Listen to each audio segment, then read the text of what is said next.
बिस्मिल्लाहिर्रहमानिर्रहीम। In the name of the lord the most gracious the merciful. ख़वातीन व हज़रात, अस्सलामु अलैकुम। आज आपको हामिद मीर साहब का एक इंटरव्यू सुनाते हैं। इंडियन चैनल को इन्होंने ये इंटरव्यू दिया है, उसके बाद इसके आपको एनालिसिस पेश करते हैं। पाकिस्तान के वरिष्ठ पत्रकार हामिद मीर जुड़ रहे हैं। बहुत स्वागत है हामिद मीर साहब आपका TV9 भारतवर्ष पर। आपसे सबसे पहले शुरुआत में इस सवाल के साथ करना चाहूंगी कि अफगानिस्तान में जो हालात हैं उसकी वजह से पाकिस्तान में हम एक खुशी का माहौल देख रहे हैं, सरकार में भी, आपके मिलिट्री एस्टैब्लिशमेंट में भी। क्या ये खुशी बहुत देर तक लास्ट करने वाली है? देखिए, पाकिस्तान में दो तरह के लोग हैं, जैसा कि हिंदुस्तान में भी दो तरह के लोग हैं। तो पाकिस्तान में एक तरह के वो लोग हैं जो कि तालिबान की जो विक्ट्री है उसको सेलिब्रेट कर रहे हैं, और उसमें से ज़्यादातर जो है वो रिलीजियस पार्टीज़ हैं जिन्होंने उनको मुबारकबाद दी है।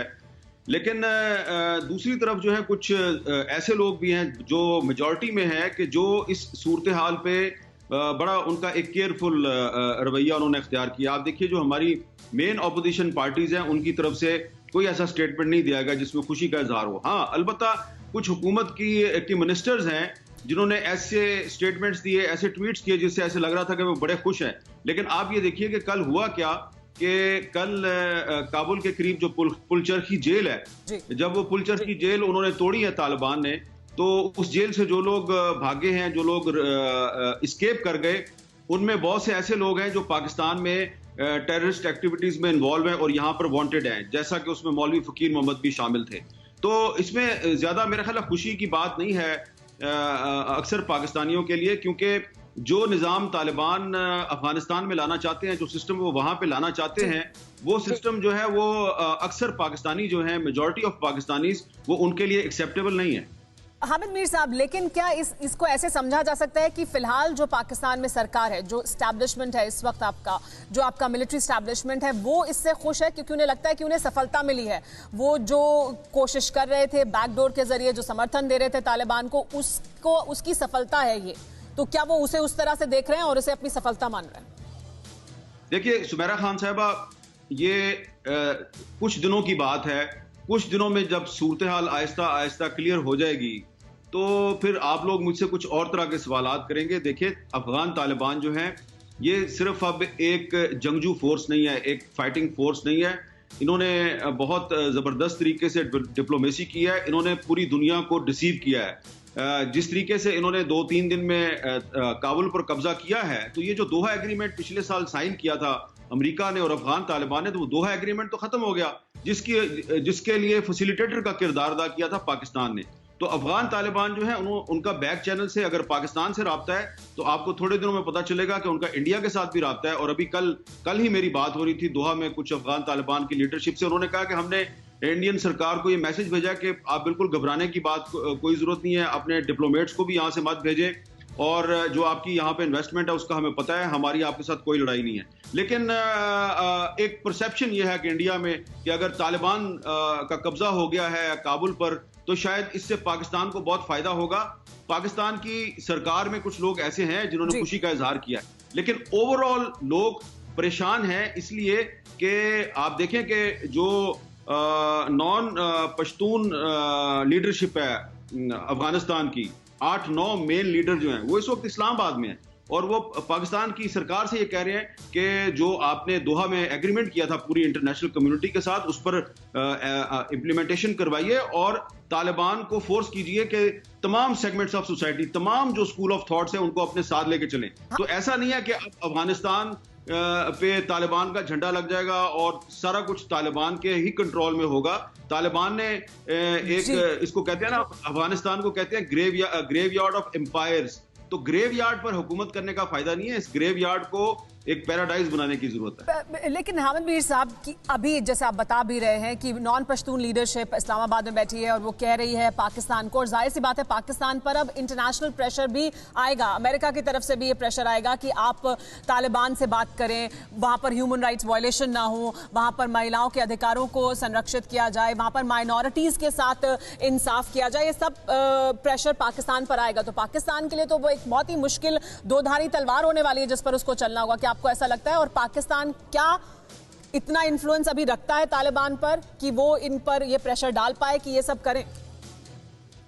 ये आपने एक बहुत अच्छा सवाल किया और बहुत से पॉइंट्स आपने इसमें कवर कर लिए हैं कि पाकिस्तान को बहुत सी चीज़ों का ख्याल रखना है और तालिबान पर अपना इन्फ्लुएंस इस्तेमाल करना है। एक चीज़ आप भूल गई और वो ये है कि अगर अफगानिस्तान में स्टेबिलिटी नहीं आती तो लाखों की तादाद में अफगान जो है वो रिफ्यूजी बन के पाकिस्तान की तरफ आएंगे। बिल्कुल। तो इस वक्त सूरत हाल ये है कि ईरान ने तो अपना बॉर्डर मुकम्मल तौर पे सील किया हुआ है। पाकिस्तान कोशिश कर रहा है लेकिन पाकिस्तान के लिए बहुत मुश्किल है, हमारा बॉर्डर बहुत पोरस है। तो बहुत बड़ी तादाद में जो अफगान रिफ्यूजीज हैं वो पाकिस्तान की तरफ भी आएंगे। लेकिन एक और बात है, वो ये है कि आप लोगों को ये समझने की जरूरत है कि जो अशरफ गनी साहब हैं ये जो भाग गए और अब इसका ना तो कोई जिम्मेदारी ले रहा है अमेरिका, ना ही पाकिस्तान, ना ही कोई और।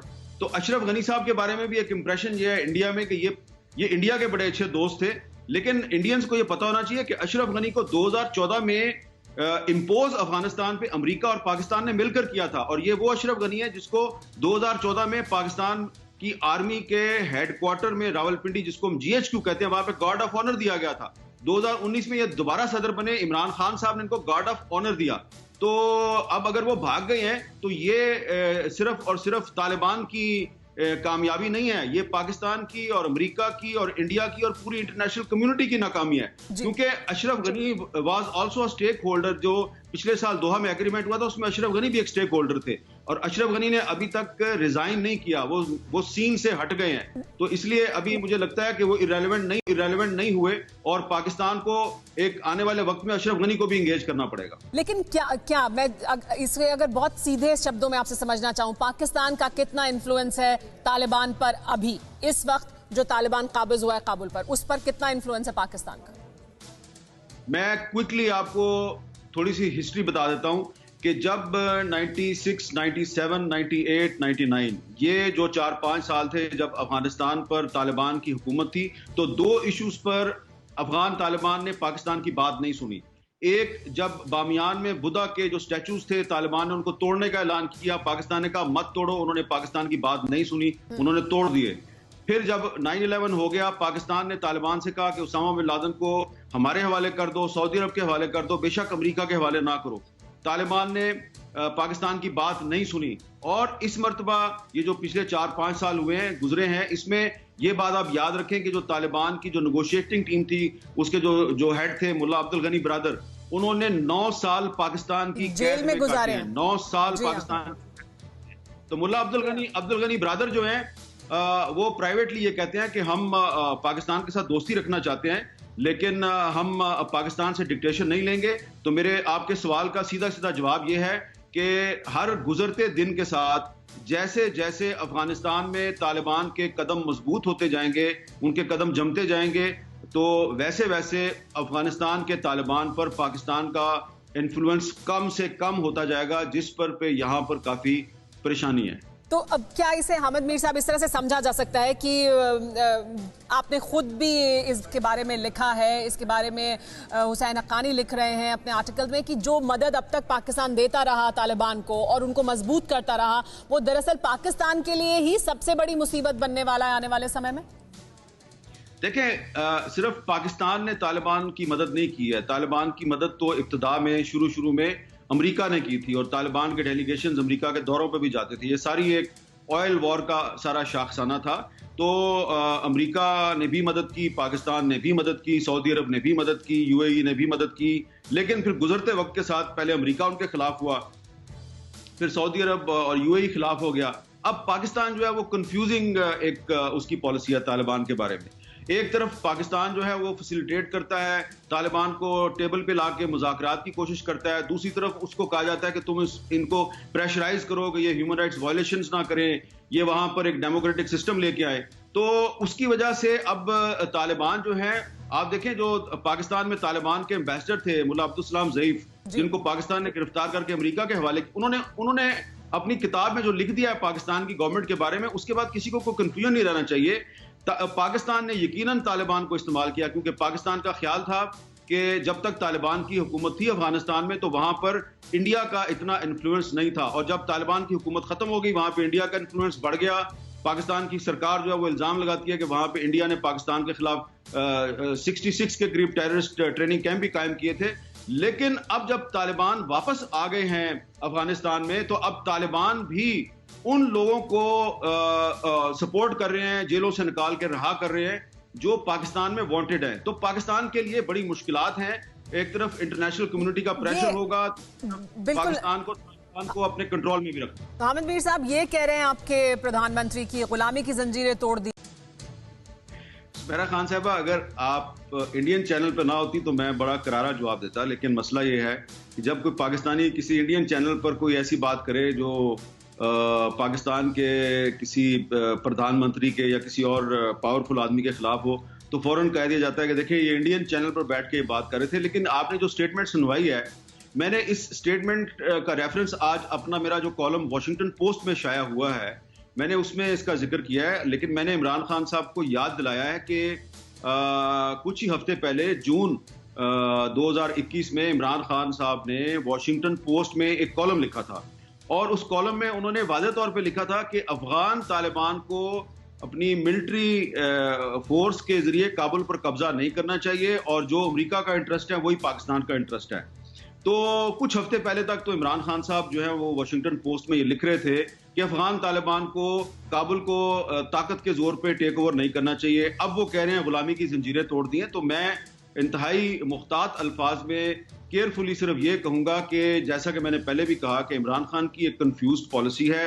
कुछ हफ्ते पहले वो कह रहे थे कि तालिबान अपनी मिलिट्री ताकत के जरिए काबुल पे कब्जा ना करें, अब वो कह रहे हैं गुलामी की जंजीरें हैं। अगर आप इससे भी पीछे जाएं तो वो अपनी जो ऑटोबायोग्राफी उन्होंने अंग्रेजी में लिखी थी, जो इंग्लैंड से शाया हुई थी 2011-12 में, उसमें उन्होंने कहा था कि अमेरिका तालिबान से निकल जाए, अमेरिका अफगानिस्तान से निकल जाए। और वो लिख रहे थे कि अमेरिका जो है वो एक इंपीरियलिस्ट पाकिस्तान पे कब्जा किया हुआ है, इसको निकालो यहां से। उस वक्त उन्होंने ये लिखा।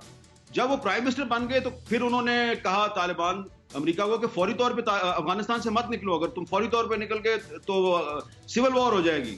अब जब तालिबान ने कब्जा कर लिया तो अब फिर से वो कह रहे हैं गुलामी की जंजीरें हैं। तो जिस तरह के बहुत से इस रीजन के कंट्रीज जो है उनकी पॉलिसी जो है वो कंफ्यूज्ड है अफगानिस्तान पे।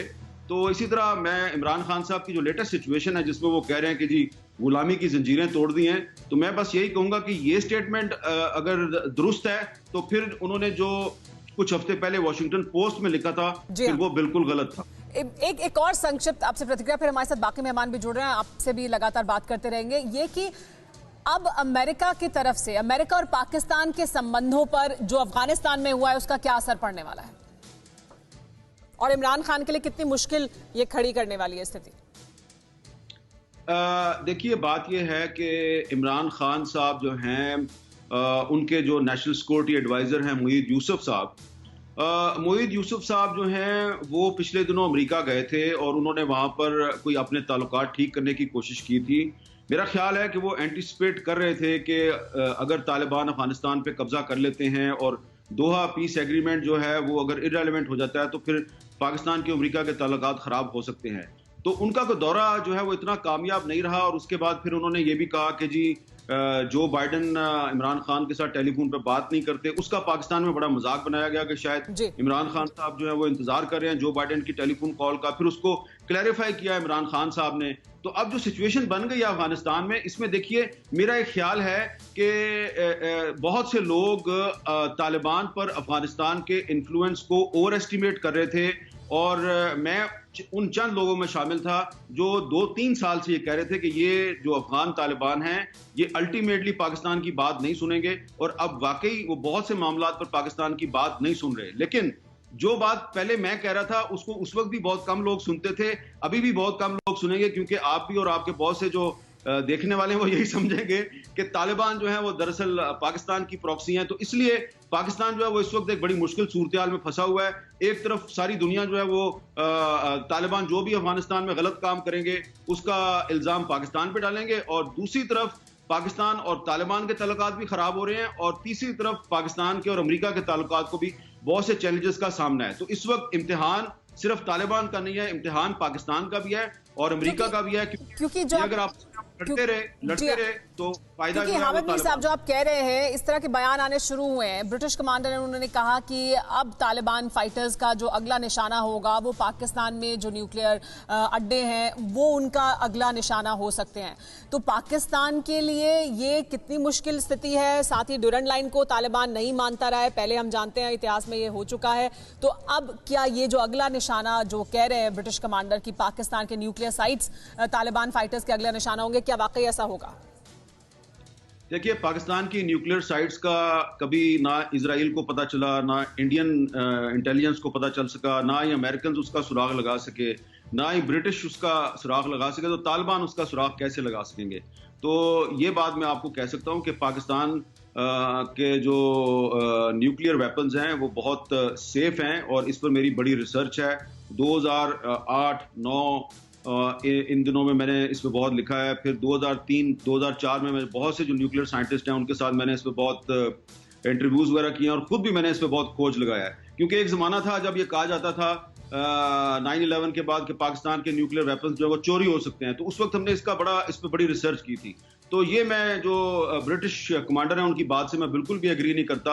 मैं ये समझता हूँ कि पाकिस्तान के न्यूक्लियर वेपन्स बहुत महफूज हैं, और तालिबान उन तक कभी भी नहीं पहुंच सकते। लेकिन तालिबान का क्या और ज्यादा दखल हो सकता है पाकिस्तान में? क्या वो वहां पर परेशानी खड़ी कर सकते हैं मिलिट्री लेवल पर? क्या कुछ और तालिबान कर सकता है? क्या वो अपना दायरा यहां अफगानिस्तान से आगे बढ़ाने की कोशिश करेंगे? देखें, जो पाकिस्तानी तालिबान के एक लीडर हैं मुफ्ती नूर वली महसूद, उनकी कुछ अर्सा पहले एक किताब छपी थी अफगानिस्तान से, और वो अफगानिस्तान में ही छुपे हुए हैं। पिछले दिनों उन्होंने CNN पर निक रॉबर्टसन को एक इंटरव्यू दिया, और उसमें उन्होंने वाज़ेह तौर पे कहा कि जो पाकिस्तान के ट्राइबल एरियाज हैं इनको हम एक इंडिपेंडेंट स्टेट बनाएंगे। तो अगर वो पाकिस्तान के ट्राइबल बेल्ट को, जो कि अब हमारा जो खैबर पख्तूनख्वा प्रोविंस है उसका हिस्सा बन चुके हैं, तो अगर पाकिस्तानी तालिबान ये कहते हैं कि हम इसको एक इंडिपेंडेंट स्टेट बनाएंगे, तो इसका मतलब है कि वो पाकिस्तान के दुश्मन हैं, और पाकिस्तान के दुश्मन जो है उनको अफगान तालिबान ने पनाह दी हुई है। तो इस पर मैंने भी लिखा है, इस पर और भी लोगों ने बात की है। तो जो मुफ्ती नूर वली महसूद के ही साथी हैं मौलवी फ़कीर मोहम्मद, जो कल काबुल की पुलचरखी जेल से फरार हुए हैं, और उनके साथ और भी लोग हैं। तो ये जैसे जैसे मैंने पहले भी आपको कहा कि जैसे जैसे अफगानिस्तान में अफगान तालिबान के कदम मजबूत होंगे तो पाकिस्तान के लिए बहुत से चैलेंजेस बढ़ेंगे। और अभी भी जो हमारा ट्राइबल बेल्ट है वहां पर उनका इन्फ्लुएंस काफी बढ़ गया है वहां पे। Welcome back. तो इमीडिएटली इस इंटरव्यू के एनालिसिस की तरफ चलते हैं। यहाँ पर आप क्लियरली देख सकते हैं कि ये खातून कोशिश कर रही हैं कि एक नैरेटिव बिल्ड किया जाए जहाँ पर यह दिखाया जाए कि अफ़गान तालिबान पाकिस्तान के लिए नुकसानदेह साबित होंगे। अफसोसनाक बात तो ये है कि हामिद मीर साहब भी इस नैरेटिव को सपोर्ट करते हुए नज़र आ रहे हैं। एक जगह पर ये खातून उनसे पूछती हैं कि पाकिस्तान के न्यूक्लियर एसेट्स के बारे में कि they might be under threat at the hands of Afghan Taliban. तो यहाँ पर मीर साहब को क्रेडिट जाता है। मीर साहब ने इमीडिएटली उसको बताया कि पाकिस्तान का न्यूक्लियर एसेट्स का program is one of the best protected in the world. मगर जो बाकी का जो इंटरव्यू है वहाँ पर मीर साहब ये एक तासुर दे रहे हैं कि पाकिस्तान की मेजॉरिटी आवाम इस बात से खुश नहीं कि अशरफ गनी की हुकूमत चली गई और अफ़गान तालिबान पावर में आ गए। ऑल्सो एक जगह पर वो ये भी कहते हुए नज़र आ रहे हैं कि खान साहब की जो हुकूमत है या जो मौजूदा पाकिस्तान की हुकूमत है वो प्रो अशरफ गनी थी। और इसके साथ साथ एक और जगह पर मीर साहब जब तालिबान का जिक्र कर रहे हैं, वो तालिबान जो एंटी पाकिस्तान एक्टिविटीज़ में मुलव्वस हैं, तो यहाँ पर वो डिफ्रेंशिएशन नहीं कर रहे कि ये तहरीक तालिबान इंडिया के ट्रेन करदा दहशत गर्द हैं। क्या पाकिस्तान की आवाम इस बात से नाखुश है कि अशरफ गनी जैसा करप्ट अमेरिकन पपेट और इंडिया का दोस्त उसकी हुकूमत चली गई? और दूसरी तरफ वो ये कह रहे हैं कि हमें किसी तरह से कोई परेशानी है कि अफ़गान तालिबान पावर में आ गए, जिन्होंने पावर में आने से पहले और आते साथ इस बात की यकीन दहानी करवाई कि अफ़गानिस्तान की सरजमीन से इंडियन टेररिस्ट को पाकिस्तान के ख़िलाफ़ ऑपरेट नहीं करने देंगे। मीर साहब का बयानिया मुकम्मल तौर पर गलत है। इस इंटरव्यू पर आप भी अपनी राय दीजिए कमेंट सेक्शन में, और ये भी बताइएगा कि मेरी एनालिसिस से आप इत्तफाक करते हैं या नहीं। मेरी तरफ से अस्सलामु अलैकुम।